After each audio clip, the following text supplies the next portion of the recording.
sunnah-sunnah mandi junub. Wa sunanuhu khamsatu asya.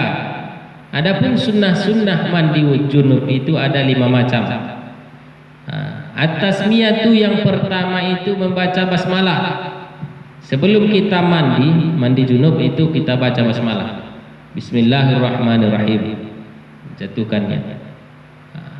Supaya kita mendapat pahala. Terus wal wudu'u qablahu.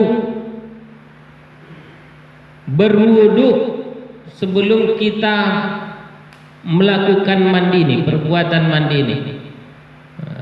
Berwudu dulu. Kita disunnahkan berwudu terlebih dahulu sebelum kita melaksanakan mandi wajib atau mandi junub. Berwudunya seperti wudu biasa. Wa imrarul yadu ala ma wasalat ilaihil jasadi. Yang ketiga menggosokkan tangan ke seluruh bagian badan.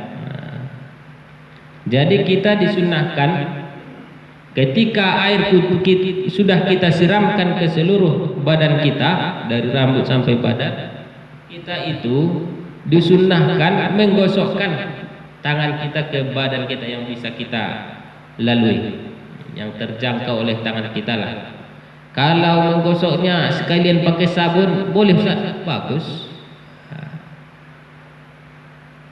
Berarti kalau pakai lumpur silahkan.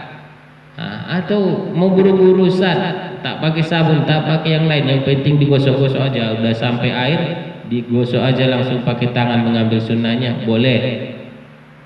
Kalau malas mungkin dengan cuaca dingin malas pakai sabun, hanya mengambil sahnya saja, sekalian dapat sunnahnya boleh.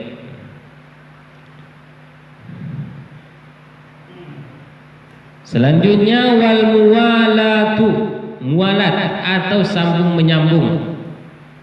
Sambung menyambung ini yaitu misalkan kita membasuhnya dari kaki, jangan ini ke kaki ke kepala, ke kaki ke tengah, beriringan.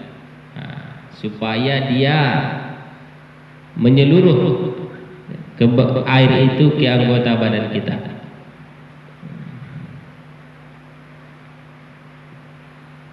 Andaikan dimulai dari kepala ke badan, ke paha, ke kaki. Begitu dia sambung menyambung. Wa taqdimul yumna 'alal yusra. Yang kelima mendahulukan bagian yang kanan dari yang kiri. Ketika kita membasuh anggota badan kita menyampaikan air, kita lebih mendahulukan yang kanan.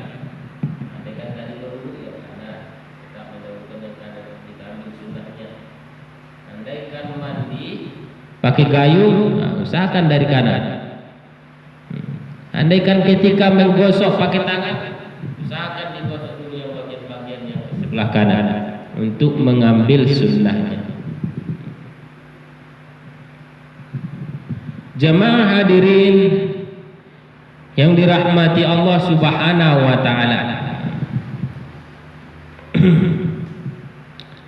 Inilah seputar fardu-fardu mandi dan sunnah-sunnah mandi junub. Fardunya tadi ada 3, niat menghilangkan najis ketika ada pada anggota badan kita.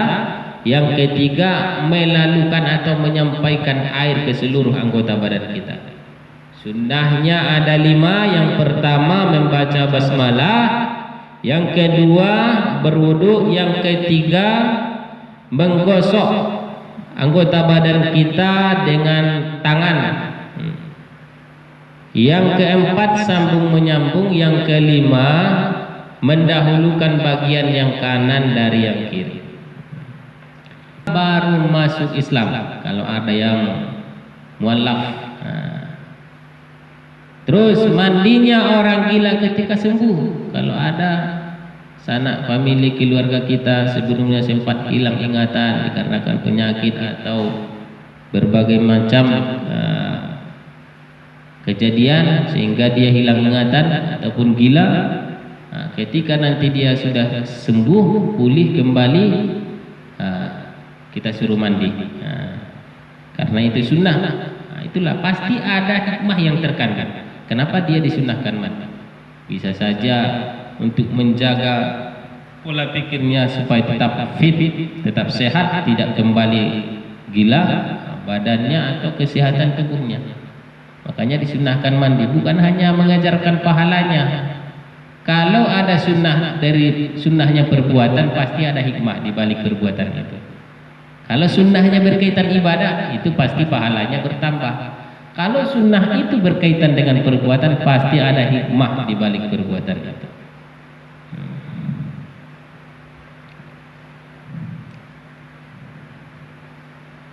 Selanjutnya mandi ketika hendak melakukan ihram.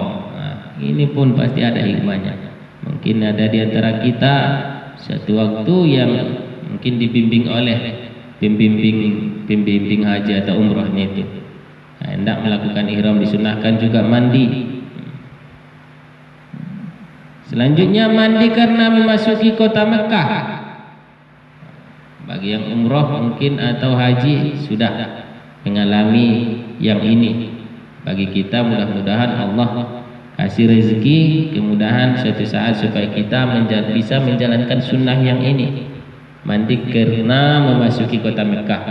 Amin ya rabbal alamin. Mudah-mudahan yang hadir ini Allah sampaikan kita ke sana. Kita niatkan supaya kita betul-betul bisa menjalankan sunnah yang ini. Selanjutnya mandi karena wukuf di Arafah pada tanggal 9 Zulhijjah. Terus yang ke-12 mandi karena bermalam di Musdalifah. Ini terkhusus bagi kita yang pernah ke sana. Mandi ketika akan melempar jumratul ula pada tanggal 11 Zulhijjah. Yang ini nanti lebih khusus, makanya ini agak cepat saya bacakan. Ini tetap bagi kita yang melaksanakan umroh atau haji pasti ada pembimbing yang mengajarinya langsung. Mandi ketika akan melempar jumratul wusta pada tanggal 12 Zulhijjah. Mandi karena hendak tawaf, apakah itu tawaf kudum, tawaf ifadah ataupun tawaf wada, kita disunnahkan mandi. Jemaah hadirin yang dirahmati Allah Subhanahu wa taala. Mungkin itu saja dulu kajian kita. Walaupun sedikit tapi betul-betul bisa kita realisasikan di kehidupan kita sehari-hari. Betul-betul kita melakukan suatu perbuatan yang berkaitan dengan syariat sesuai dengan ajaran para ulama kita yang diajarkan oleh baginda Rasul. Karena kita umat sekarang ini, siapa lagi yang kita jadikan pedoman kalau bukan ulama kita? Karena Rasulullah pun menyuruh demikian. Al ulama'u warasatul anbiya. Para ulama itu adalah penerus para rasul, penerus dakwahnya para rasul.